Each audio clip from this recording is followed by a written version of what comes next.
के इस कार्यक्रम में मंच पर उपस्थित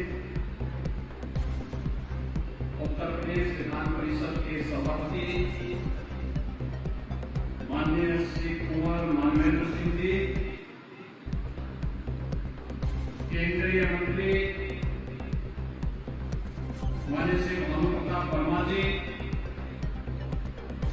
प्रदेश सरकार में मेरे साथ मंत्रिमंडल के मेरे वरिष्ठ सहयोगी, जल शक्ति मंत्री श्री स्वतंत्र देव सिंह जी, लोकप्रिय सांसद अनुराग शर्मा जी, प्रदेश सरकार के मंत्री श्री मनोहर लाल पंथ लोकोरी जी, महापौर झांसी श्री बिहारी लाल आर्य जी, जिला पंचायत अध्यक्ष श्री पवन गौतम जी, हमारे माननीय विधायकगण श्री रवि शर्मा जी, राजीव परिषा जी, जवाहरलाल राजपूत जी, श्रीमती रश्मि आर्य जी, श्रीमती रमा निरंजन जी, डॉक्टर बाबूलाल तिवारी जी, भारतीय जनता पार्टी के जिला के अध्यक्ष श्री जमुना प्रसाद कुशवाहा जी, महानगर अध्यक्ष मुकेश शर्मा जी, पूर्व मेयर राम तीर्थ सिंगल जी और राष्ट्रीय खेल दिवस भारत माता के इस महान सपूत की स्मृतियों को समर्पित है। आज का दिन भारत के हॉकी के जादू, सभी भारत माता के हमारे महान सपूत, हॉकी के पूर्व ओलंपियंस, झांसी के मेरे सभी उपस्थित भाइयों बहनों, आज एक साथ कई कार्यक्रमों के साथ मुझे सहभागी बनने का अवसर प्राप्त हो रहा है। मैं इस अवसर पर भारत माता के महान सपूत, भारत के हॉकी के जादूगर कहे जाने वाले मेजर ध्यानचंद जी की स्मृतियों को नमन करते हुए भारत माता के इस महान सपूत को प्रदेश सरकार और प्रदेशवासियों की ओर से विनम्र श्रद्धांजलि अर्पित करता हूं।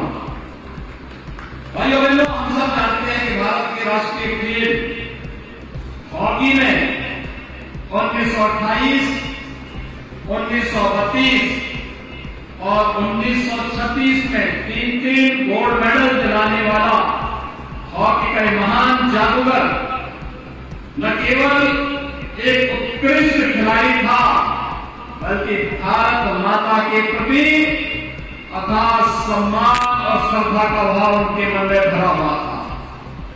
कहते हैं जब 1936 में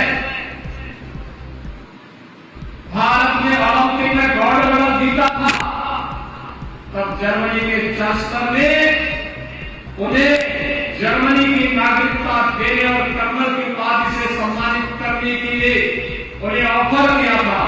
लेकिन हॉकी के जादू ने करने कहा, मैं जैसे भी हूं, मैं भारत के लिए खेलता हूं, अपने देश के लिए खेलता हूं।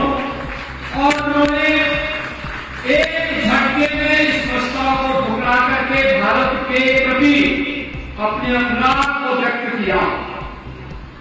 आप मेरे लिए कहते हुए गौरव की अनुभूति हो रही है कि बुंदेलखंड की झांसी की धरती वीर और वीरांगनाओं की धरती हो रही है। महारानी लक्ष्मीबाई के नाम से आज भी हर वीरांगना, हर वीर अपने आप को गौरवान्वित महसूस करता है। लेकिन जब खेलों की बात आती है तो मेजर ध्यानचंद जी का नाम बड़ी श्रद्धा और सम्मान के साथ हर भारतीय देता है। और झांसी की धरती का सौभाग्य है कि इस धरती ने मेजर ध्यानचंद जी को पैदा किया। इस धरती से हमें आगे बढ़ने का अवसर प्राप्त हुआ और इस धरती के माध्यम से न केवल राष्ट्रीय स्तर पर बल्कि अंतर्राष्ट्रीय स्तर पर भी उन्होंने ख्याति अर्जित की। इस अवसर पर राष्ट्र राष्ट्रीय खेल दिवस के रूप में मनाने की घोषणा हुई है। आदरणीय प्रधानमंत्री मोदी जी ने भारत के सर्वोच्च खेल पुरस्कार को मेजर ध्यानचंद जी को समर्पित किया है। और भाइयों बहनों, उत्तर प्रदेश सरकार अपना प्रदेश का पहला स्पोर्ट्स यूनिवर्सिटी मेरठ में मेजर ध्यानचंद जी के नाम पर ही बना रही है। मैं इस अवसर पर भारत माता के इस महान सपूत की स्मृतियों को नमन करते हुए उन्हें विनम्र श्रद्धांजलि अर्पित करता हूं। आज यहां पर हम लोगों ने, मैं भी तो यहां पे आया था स्मार्ट सिटी मिशन के अंतर्गत, और मेजर ध्यानचंद जी के म्यूजियम और लाइब्रेरी का उद्घाटन का कार्यक्रम के साथ साथ झांसी की 1900 करोड़ रुपए से अधिक की परियोजनाओं का लोकार्पण और शिलान्यास का कार्यक्रम भी संपन्न हुआ है। हमारे जनप्रतिनिधियों ने समय समय पर जो मांग यहाँ के लिए की, यहाँ के विकास के कार्यक्रम को तो आगे बढ़ाया, उन सभी कार्यक्रमों का शिलान्यास और उद्घाटन का कार्यक्रम भी संपन्न हुआ। इसके साथ ही यहाँ पर पहली बार प्रदेश में हम लोगों ने एकलव्य क्रीड़ा कोष की स्थापना की है और 23-24 के लिए 125 राष्ट्रीय और अंतर्राष्ट्रीय खिलाड़ियों को फेलोशिप देते हुए 32,35,000 रुपये उनके खाते में डीबीटी के माध्यम से अभिअंतरण किया गया है। इस अवसर पर मैं उन सभी खिलाड़ियों को भी हृदय से उनका अभिनंदन करता हूं जिन्होंने अंतर्राष्ट्रीय स्तर पर देश का नाम किया, राष्ट्रीय स्तर पर उत्तर प्रदेश को गौरवान्वित किया।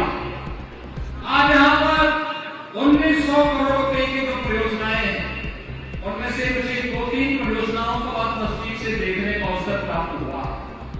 मैंने अपनी स्मार्ट सिटी मिशन के अंतर्गत झांसी के अंदर बनी हुई लाइब्रेरी को देखा और मैं चाहूंगा हर विद्यार्थी, हर नौजवान उस लाइब्रेरी में एक बार जरूर जाए।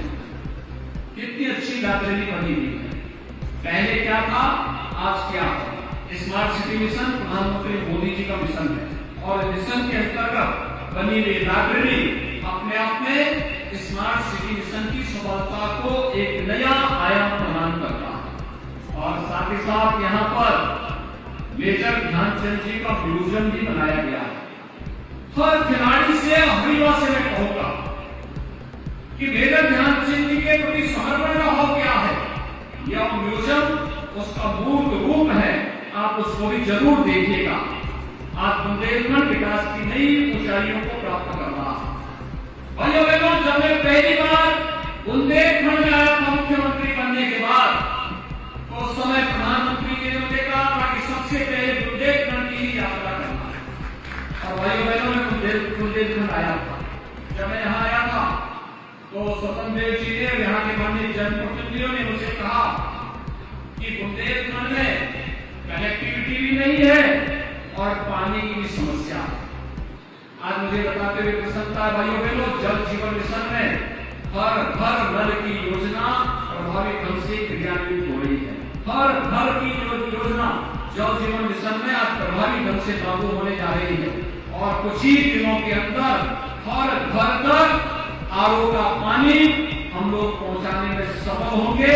बुंदेलखंड का एक सपना साकार हो जाएगा। इसके साथ ही बुंदेलखंड की सिंचाई की तमाम परियोजनाओं को पूरा किया गया है। बुंदेलखंड में बुंदेलखंड एक्सप्रेस वे आज बुंदेलखंड के विकास को एक नई ऊंचाई प्रदान कर रहा है। तो साथ साथ झांसी की रानी लक्ष्मीबाई की ये भूमि आज डिफेंस कॉरिडोर के नाम पर भी जानी जा रही है। डिफेंस मैन्युफैक्चरिंग कॉरिडोर झांसी में भारत डायनेमिक्स की यूनिट स्थापित हो रही है। एक नोड झांसी में और एक नोड चित्रकूट में विकसित हो रहा है। तो भाइयों बहनों, इसके साथ ही 38,000 एकड़ क्षेत्रफल में नोएडा, ग्रेटर नोएडा की तर्ज पर हम लोग बुंदेलखंड के औद्योगिक विकास के एक नए कार्यक्रम को लेकर के आए हैं और इसके माध्यम से 8,000 करोड़ रुपए की इस परियोजना में 6,000 करोड़ रुपए हमने बुंदेलखंड को पहले पहले रिलीज कर दिए हैं, जिसमें औद्योगिक गलियारा बनेगा। और मैं कहूंगा अब तक बुंदेलखंड का नौजवान नौकरी रोजगार के लिए भले बुंदेलखंड से प्लान कर रहा होगा, लेकिन भाइयों बहनों, डिफेंस कॉरिडोर, बुंदेलखंड एक्सप्रेसवे और एक्सप्रेसवे के साथ जब यहां पे औद्योगिक जिससे विकसित क्षेत्र बनेगा, तो भाइयों बहनों, दुनिया कार्य करने के लिए झांसी बुंदेलखंड में आएगी और यह नौकरी और रोजगार के एक नए हब के रूप में स्थापित होगा।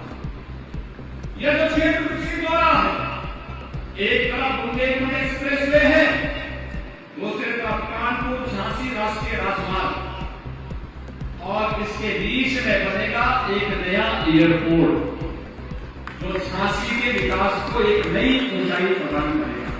और एक बुंदेलखंड पहला क्षेत्र होगा जिसके पास दो एयरपोर्ट होंगे, एक एयरपोर्ट झांसी में, एक चित्रकूट में।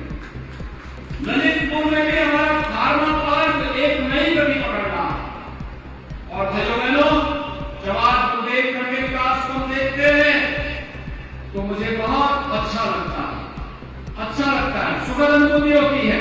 जो प्रधानमंत्री जी की मंशा थी, बुंदेलखंड विकास की नई ऊंचाइयों को प्राप्त करे, हमारे सांसद जी, हमारे विधायक जी, हमारे विधायकों ने इनके मेहनत से, इनके पुरुषार्थ से आगे कदम पकड़ती जा रही है। ये जो प्रस्ताव रखते हैं, हम बुंदेलखंड के विकास को ध्यान में रखकर यहाँ की माताओं की, यहाँ की बहनों के, यहाँ के युवाओं के, यहाँ के किसानों के परिश्रम को ध्यान में रखते हुए हम उसको नजरअंदाज नहीं करते, कहते कम होगा, मना नहीं करते, कहते जितना पैसा चाहिए बुंदेलखंड के लिए उतना पैसा वहां के विकास के लिए लगाएंगे।